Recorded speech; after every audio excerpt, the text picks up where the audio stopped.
देखिए एक बात सुनिए नहीं, एक बात सुनिए। मैं मीडिया के बोलने पर कब बोलूंगा, कैसे बोलूंगा, मीडिया डिक्टेट नहीं कर सकता, ना मीडिया के ग्लोरीफाइड एंकर्स मेरे को डिक्टेट कर सकते।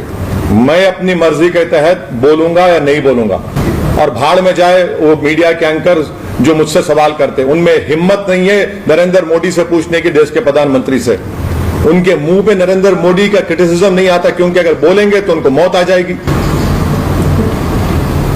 लखवा हो जाएगा, उनको फिट आ जाएंगे। लेकिन सर अब ये कहा जा रहा है कि ये साजिश है, बड़ी एक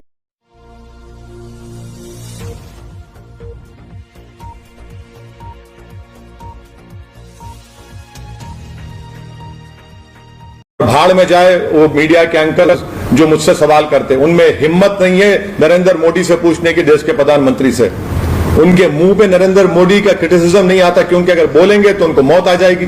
सर आपने प्लेसेस ऑफ वर्शिप एक्ट का हवाला देते हुए एक ट्वीट किया था ज्ञानवापी मस्जिद को लेकर। मुख्तार अब्बास नकवी साहब का एक स्टेटमेंट आया है, उन्होंने ये कहा है कि इस पर सियासत करने वाले सिर्फ वही लोग हैं, या तो वो संघी हैं या साजिश रचना चाहते हैं। आप कैसे?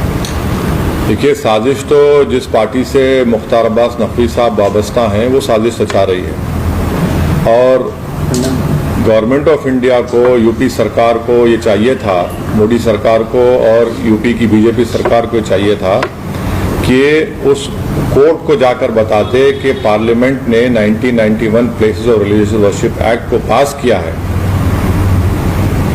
जिसमें कहा गया कि 15 अगस्त 1947 को जो रिलीजियस स्ट्रक्चर्स जो हैं, चाहे वो मस्जिद हो या मंदिर हो या जैन तबके के हो या सिखों के हो या ईसाइयों के हो या जिस किसी रिलीजियस प्लेस हो, उसको डिस्टर्ब नहीं किया जाएगा। वो नहीं किए, उनको तो चाहिए था कि कोर्ट को जाकर बताए। दूसरी बात यह है कि मोदी सरकार ये जानती है कि जब बाबरी मस्जिद सिविल टाइटल का जजमेंट आया, उसमें उस जजमेंट में यह कहा गया कि 1991 प्लेसेस ऑफ वर्शिप एक्ट को उन्होंने basic structure of the constitution से जोड़ दिया। तो ये सरकार की जिम्मेदारी थी, संवैधानिक जिम्मेदारी थी कि उस कोर्ट को बताए कि आप ये गलत कर रहे हैं। मगर क्योंकि आप नफरत की राजनीति करते हैं और आप हर नफरत में अपनी सियासी रोटी सेकते आए हैं, इसीलिए आपने खामोशी बनाई रखी है। वो बताए ना, बीजेपी बताए कि क्या वो 1991 places of religious worship act को मानती है, नहीं मानती है। मानना पड़ेगा, पार्लियामेंट से एक्ट है और सुप्रीम कोर्ट ने उसको कहा कि basic structure of the constitution से जुड़ा हुआ है। अगर ये मसले को तूल कोई दे रहा है तो वो बीजेपी दे रही है और संघ परिवार दे रही है। वो ये चाहते हैं कि वो जो नफरत का दौर था हमारे मुल्क में 1990 का, दोबारा इस मुल्क में दोहराने की कोशिश कर रहे हैं। क्या क्या नहीं खोया सबने, तो भारत ने खोया ना, देशवासियों ने खोया। आप क्या फिर वो नफरत की फिजा को पैदा करना चाहते हैं क्या? खुलकर बोलिए, बीजेपी प्रधानमंत्री को बोलना चाहिए कि उनकी सरकार कमिटेड है 1991 places of religious worship act के लिए। क्यों नहीं बोलते प्रधानमंत्री? क्यों नहीं बोलते देश के home minister? Court monitored committee का सर, कोर्ट मॉनिटर्ड कमेटी वो गलत करना कहां तक जाए? बिल्कुल गलत है, क्योंकि जब पार्लियामेंट ने एक्ट पास कर दिया, जब सुप्रीम कोर्ट ने ये कह दिया कि वो एक्ट हमारे बेसिक स्ट्रक्चर का हिस्सा है, तो आप किस बुनियाद पर कर रहे हैं? आप लोअर कोर्ट को कोई इख्तियार हासिल ही नहीं है कि सुप्रीम कोर्ट के फैसले का वायलेशन करे, पार्लियामेंट के एक्ट का वायलेशन करे। किस बुनियाद पर कर रहे हैं आप? गलत फैसला है उस कोर्ट का ये। Mr. Urvaisi, you said that this survey might make a way for anti-Muslim violence. Now, what prompted you to make this alarming? Well, have we not learned the lessons of what happened pre-demolition and post-demolition of Babri Masjid? Why have we not learned a lesson from the same so-called survey that was done, that was completely rejected as biased by the Supreme Court? In the final title dispute, Supreme Court said it has no relevance.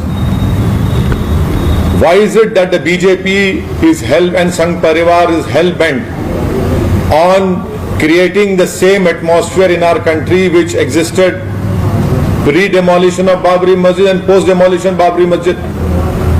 And why isn't the BJP government discharging its constitutional duty by saying to the court that we will abide by the 1991 Act which was passed by the Parliament And the Supreme Court in the final judgment of Babri Masjid civil dispute have categorically stated in the judgment that places of worship, religious places of 1991 Act is part of the basic structure of the Constitution. What sort of nonsense is being played over here? The government should have discharged the constitutional duty immediately. And that is why I am opposing that so-called survey and order of that court. The lower court cannot go beyond what the Supreme Court has clearly laid down. The lower court must follow the act of the parliament. So you believe, sir, after Ayodhya, Kashi and Mathura is next target or next on agenda of BJP, sir? If you remember the press conference which was held after the final judgment was given by the Honorable Supreme Court, you were present over there. Many of you were present over there, and I had stated that this will open the doors for future controversies, whether it is Kashi or Mathura. I had stated that. I have stated that on record. It is there for everyone to see and take it out. Sir, आप कह रहे हैं कि मुसलमानों के खिलाफ BJP ने ऐलान जंग शुरू कर दिया है और इसको काफी जो है विवादित या भड़काऊ बात कहा जा रहा है, और साथ ही साथ कल आपने कहा कि जो मस्जिदें हैं उन पर अच्छा हाई रेजोल्यूशन कैमरा लगाइए और जो है रिकॉर्ड करिए। इससे आपको तकलीफ है क्या? नहीं भाई, काम करेंगे ना, हाई रेजोल्यूशन कैमरा लगा के जब प्रोसेशन आएगा जी टीवी में लाइव टेलीकास्ट कर देंगे। कैरी करिए आप देख लीजिए पत्थर कौन फेंक रहा है। मैं तो ये बोला हूं ना, क्योंकि आप तो घर तोड़ दे रहे हैं। जिसका हाथ कटा हुआ है वसीम शेख का, उसका आपने कारोबार को बर्बाद कर दिया, पत्थर फेंका। जो 70 साल का बूढ़ा है आपके खरगोन में, आप उनको पीट पीट कर घर तोड़े, पत्थर फेंकने का इल्जाम लगाए। तो पूरे भारत के मुसलमानों से, बल्कि मंदिर के जिम्मेदारों से भी अपील कर रहा हूं, जब कभी भी जिस किसी का प्रोसेशन जाएगा, चाहे मीलाद का प्रोसेशन हो, रामनवमी का हो, हनुमान जयंती का हो, गणेश का हो, बोनाल का हो, जो कोई भी रिलीजियस प्रोसेशन जाएगा, कैमरा लगाइए हाई रेजोल्यूशन और फेसबुक पे लाइव टेलीकास्ट करिए, ताकि लोग देखें ना। पुलिस तो अंधी बन चुकी है, आंखों में पर्दा पड़ चुका है उनके, के पत्थर फेंके, हर गड़बड़ मुसलमान करता है ना। और जब इंक्वायरी रिपोर्ट आती है उसमें झूठ साबित निकलता है कि भाई हुआ ही नहीं है। तो आप जोधपुर में एक वीडियो आप लोग देखे होंगे कि एक हजरत पुलिस के जिम्मेदार आदमी एक पट्टी बन रहे हैं जिस पर लाल रंग लगा हुआ है, पहले से वो जख्मी हो गए। अरे यार, ये तो बॉलीवुड हॉलीवुड के फिल्म स्टारों को पानी पिला देंगे अगर एक्टिंग करना शुरू करेंगे पिक्चरों में। तो एक और बात भी आप क्या करें? Only one community is present. नहीं, I am saying that every religious places and especially the masjids and the dargahs, they must install these high resolutions cameras, and whenever a procession, religious procession is passing through those places of worship, they should open their Facebook website and do a live telecast. आप इस पे बात करते हैं लेकिन loud speaker पे क्यों नहीं बोलते हैं? हाँ, क्या बोलना है लाउड स्पीकर पे? कितना बड़ा लाउड स्पीकर बैठा हुआ आपके सामने? और क्या हूं ना आपको? हैदराबाद के सुरूर नगर में जो घटना हुई, हालांकि उस पर आपने कुछ देर से ही कल आपका बयान आया। सवाल ये उठाए जा रहे हैं कि वैसी साहब ने बयान देने में इतनी देर क्यों की? और देखिए, एक बात सुनिए, एक बात सुनिए जी। मैं मीडिया के बोलने पर कब बोलूंगा, कैसे बोलूंगा, मीडिया डिक्टेट नहीं कर सकता ना। मीडिया के ग्लोरीफाइड एंकर्स मेरे को डिक्टेट कर सकते। मैं अपनी मर्जी के तहत बोलूंगा या नहीं बोलूंगा, और भाड़ में जाए वो मीडिया के एंकर्स जो मुझसे सवाल करते। उनमें हिम्मत नहीं है नरेंद्र मोदी से पूछने की, देश के प्रधानमंत्री से। उनके मुंह पे नरेंद्र मोदी का क्रिटिसिज्म नहीं आता, क्योंकि अगर बोलेंगे तो उनको मौत आ जाएगी, लखवा हो जाएगा, उनको फिट आ जाएंगे। लेकिन सर, अब ये कहा जा रहा है कि ये साजिश है बड़ी, एक परिवार का मसला नहीं है, एक बड़ी साजिश है, जानबूझकर इसको करने दिया गया ताकि एक डर पैदा किया जा सके कम्युनिटी के बीच में। आप देखिए, अब एक बात समझिए आप, इस सरकार ने इमीडिएटली अरेस्ट किया और कहा कि स्पेशल कोर्ट का भी सोच रहे हैं, और सरकार पूरी जस्टिस दिलाने की, इंसाफ दिलाने की बात कर रही है। मेरे को बताइए कि क्या इस दर्दनाक वाक़े के बाद क्या कोई कातिल की ताईद में खड़ा है? क्या कोई कातिल के लिए जुलूस निकाल रहा है? क्या कोई कातिल के लिए वकील रख रहा है? क्या कोई जाकर कातिल को फूल का हार पहना रहा है? आपको मिसाल दे रहा हूं, डिंडोरी मध्य प्रदेश में आसिफ एक नाम के लड़के ने ऐसे ही एक शादी की थी एक नॉन मुस्लिम लड़की से जिसका नाम साक्षी था। तो बीजेपी की सरकार ने आसिफ का घर तुड़वा दिया और उसके बाप का जो बिजनेस का दुकान थी उसको तुड़वा दिया। जबलपुर कोर्ट में जाकर उस लड़की को कहना पड़ा कि मैं अपनी मर्जी से शादी की।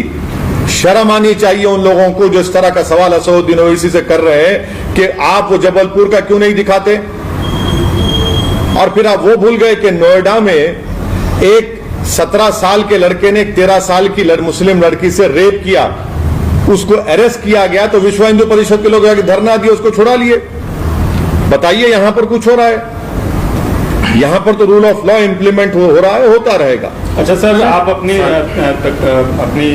पब्लिक मीटिंग में और आप कई ईद मिलाप की, अच्छा नहीं कई मीटिंग्स में आप एक संदेश देते हैं यूथ को कि ऐसा न करिए वैसा न करिए, लेकिन जो ये घटना देखी गई, 4 लोग मिलकर सरेआम वहां से, मतलब हजारों लोग होंगे जो गुजरे होंगे, लेकिन किसी ने बचाया नहीं। आपकी कॉन्स्टिट्यूएंसी का मामला है, क्या समाज में इस तरह की क्या कहा आपने? आपकी आप एमपी है सर हैदराबाद के? मैं देखिए मेरे कॉन्स्टिट्यूंसी में है वो। नहीं, आपकी कॉन्स्टिट्यूंसी नहीं है। आगे पहले क्लियर करो आप हैदराबाद में नहीं है वो। आप पहले नहीं, लेकिन आप जिम्मेदार हैदराबाद देखिए आप या तो ये बोल लीजिए कि हैदराबाद कॉन्स्टिट्यूंसी में हुआ है नहीं हुआ, बोलिए। आप जिम्मेदार है सर, एजेंसी में आपकी बात जो है हजारों लाखों लोग सुनते हैं। अच्छा, मैं देखिए ऐसा है ना, देश का जिम्मेदार मैं हूँ, प्रधानमंत्री नहीं है। Thank you. मोदी जी नहीं है जिम्मेदार, मैं जिम्मेदार हूँ। बहुत शुक्रिया आपका, मैं आपका शुक्रगुजार हूँ कि देश की पूरी जिम्मेदारी आपने मेरे कमजोर कंधों पर डाल दी है, प्रधानमंत्री पर नहीं है।